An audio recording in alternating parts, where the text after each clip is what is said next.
Pampered എന്നുള്ള വാക്കിനെക്കാട്ടിൽ എന്നെ സംബന്ധിച്ച് കുറച്ച് ഈ പറഞ്ഞ ഇളയ മോളായതുകൊണ്ട് കുറച്ച് കൂടുതൽ കൊഞ്ചിച്ചിട്ട് ഞാൻ നല്ല ഭയങ്കര ഊച്ചാളി ലെവലായിരുന്നു. ഇപ്പോഴും എൻ്റെ അച്ഛൻ എല്ലാവരോടും ഞാൻ പറയാറുണ്ടത്, എൻ്റെ അച്ഛൻ എന്നെ വിളിക്കുന്നത് എടാ മല്ല എന്നാ വീട്ടിൽ വിളിച്ചോണ്ടിരുന്നത്, അച്ഛൻ മരിക്കുന്നിടം വരെ. അപ്പൊ എല്ലാവരും എന്തോ വിളിക്കുന്നേ, മല്ലനോ മല്ലാന്നോ? അപ്പൊ ഞാൻ പറയാതെ മല്ലൻ, അയ്യോ അതെന്ന് പറഞ്ഞാൽ അപ്പൊ അങ്ങനെ ഒരു മല്ലനെ ഒരു പോരാളിയായിട്ട് അച്ഛൻ എന്നെ കണ്ടിരിക്കുന്നത്.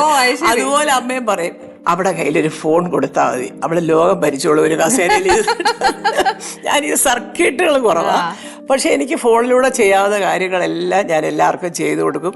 ഇപ്പോഴും നമ്മുടെ അടുക്ക വന്നിട്ട് മക്കൾക്ക് വയ്യ, അഡ്മിഷൻ കിട്ടിയില്ല, സുഖമില്ല, അത് ഇത്.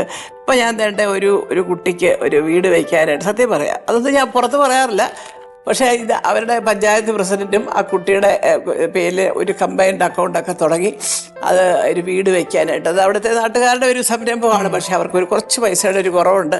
ഞാൻ മക്കളോട് പോലും പറഞ്ഞിട്ടില്ല, എനിക്കുള്ളത് ഞാൻ അയച്ചു കൊടുക്കും. പൃഥ്വിരാജ് ഇതിന് 5 ലക്ഷം കൊടുക്കും, ഞാൻ 50,000 കൊടുക്കും, ഇത്രയേ ഉള്ളൂ. എനിക്കുള്ളത് പോലെ ഞാൻ. ചേച്ചി ഒരു കാര്യം ചോദിച്ചോട്ടെ, ഇപ്പൊ അമ്മ നേരത്തെ ഒരു അഭിപ്രായം പറഞ്ഞു എന്ന് പറഞ്ഞു, അതേപോലെ ചേച്ചിക്ക് ഒരു ബോൾഡ്നെസ് ഭയങ്കരമായിട്ട് വന്നിട്ടുണ്ട്. ആ ഒരു ബോൾഡ്നെസ് എങ്ങനെ ചേച്ചിയുടെ ഉള്ളിലേക്ക് വന്നു? എനിക്കൊന്ന് കൂടുതലും സുഖേട്ടൻ്റെതാണ്.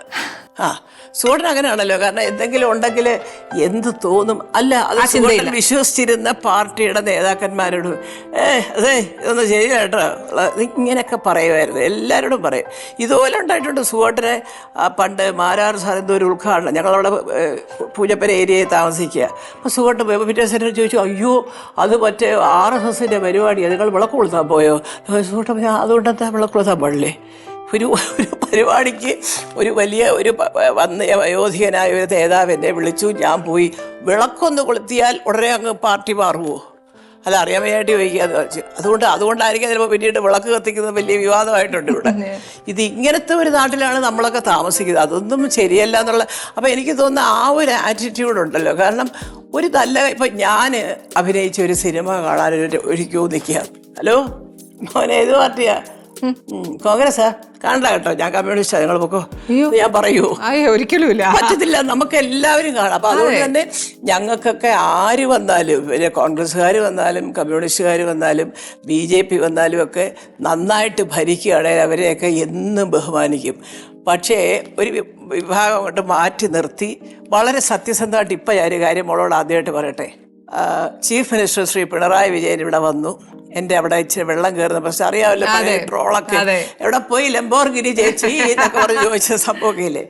പാവം, അവർക്ക് എന്താ പറയുക, അതുവഴി ലംബോർഗിരി പോകാൻ പോലും ഒക്കത്തില്ലായിരുന്നു. പക്ഷേ ആ റോഡ് അദ്ദേഹത്തിനോട് ഞാൻ ചെന്ന് സങ്കടം പറഞ്ഞ് അദ്ദേഹം ഇങ്ങോട്ടൊക്കെയോ അത് എഴുതി ഒക്കെ കൊടുത്ത്, എന്തായാലും ശരി ഒരാഴ്ചക്കകം അതിനകത്ത് അതാണ് പറഞ്ഞത്, ഇൻ്റർലോക്ക് ടൈൽസൊക്കെ ഇട്ട് റോഡ് ടാർ ചെയ്തു, എല്ലാം ശരിയാക്കി. അതിൻ്റെ പുറകിലൊരു കനാൽ, ആ കനാൽ ഓവർഫ്ലോ ചെയ്താണ് ഞങ്ങളുടെയൊക്കെ പുരയിടത്തിലോട്ട് വെള്ളം കയറിയത്, ഒക്കെ ചെയ്തു. പിന്നെ അത് കഴിഞ്ഞ് അടുത്ത 5 വർഷം വന്നു. അപ്പം ഞാൻ ചെന്ന് മേയറടക്കമുള്ളൊരു പച്ചയ്ക്ക് ഞാൻ TV പറയുക ചെയ്ത് പറഞ്ഞു, ഇങ്ങനെയാണ് പിന്നെ മേയറെ അദ്ദേഹം അതെല്ലാം പറഞ്ഞിട്ടൊക്കെ ഉണ്ട്. അപ്പോൾ പുള്ളിക്കാരി തിരഞ്ഞെടുത്തു, അതെ ശരി, അപ്പം ആ കനാലിൻ്റെ പണിയൊക്കെ ചെയ്യാനായിട്ട് നമുക്ക് കുറച്ച് ഫണ്ട് ഈ വർഷത്തെ ബജറ്റിലല്ല അടുത്ത വർഷത്തെ സാങ്ഷൻ ആക്കിയിട്ടുണ്ട്, ഇപ്പം ചെയ്യും എന്ന് പറഞ്ഞു. അത് കഴിഞ്ഞിട്ട് ഇപ്പോൾ 1.5 വർഷമായി. അതിനുശേഷം മേയർ നമ്മളെ വിളിച്ചിട്ടുണ്ട്, എനിക്ക് ഏതാണ്ട് 10,000 ഒരു ഉദ്ഘാടനം എന്നൊക്കെ പറയും. പക്ഷേ അതൊന്നും അതാത് മന്ത്രിമാരോടുള്ള ഒരു ബഹുമാനം അടുപ്പം കൊണ്ടുപോയതല്ല, അത് മേയർ പറഞ്ഞുകൊണ്ട് മാത്രം പോയതല്ല. അത് ഞാൻ സത്യസന്ധമായിട്ട് പറയാം.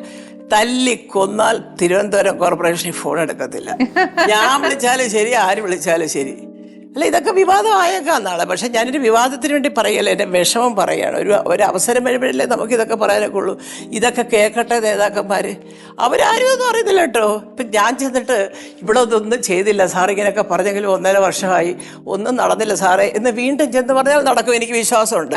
അല്ല, അതൊക്കെ എന്തൊക്കെ പറഞ്ഞാലും ശരി, ഇപ്പോഴത്തെ മുഖ്യമന്ത്രിയോട് എനിക്ക് വലിയ ബഹുമാനമാണ്. കാരണം 24 hours ആക്ഷൻ എടുത്ത ആളാണ് അദ്ദേഹം. എങ്ങനെ ഇങ്ങനെ വെള്ളം നടന്നാൽ പിന്നെ അവർ വീട്ടിൽ എങ്ങനെ പോകും, വീട്ടിലോട്ട് അതൊക്കെ അദ്ദേഹം തന്നെ ചോദിച്ച് നേരെയാക്കിയതാ. പിന്നെ അത് തുടർന്ന് നോക്കേണ്ട ജോലി കോർപ്പറേഷനാണ്. അല്ല, വരണ്ടേ? വരത്തില്ല. അങ്ങനെ ഇത് നമ്മൾ കിടന്ന് അവിടെ ഇവിടെയൊക്കെ വിളിച്ച് പറയുമ്പോൾ വരും. പണ്ടേ മറ്റേ റോഡ് മുഴുവനും ചെടി വളർന്നിരിക്കുന്നു, അത് ക്ലീൻ ചെയ്തു, അങ്ങനെ ആക്കി ഇങ്ങനെ ആക്കി. അതൊക്കെ ഇങ്ങനെ നമ്മൾ ഓരോ പ്രാവശ്യവും വിളിച്ചു പറഞ്ഞ് കുറച്ച് വലിയവരെ വിളിച്ചു പറഞ്ഞിട്ട് താഴോട്ട് വന്നെങ്കിലേ നടക്കൂ. ആ ഒരു ആറ്റിറ്റ്യൂഡ് മേയർ നല്ല ഒരു സാധാരണ ഉദ്യോഗസ്ഥൻ പോലും മാറ്റണം. Let's cook with love.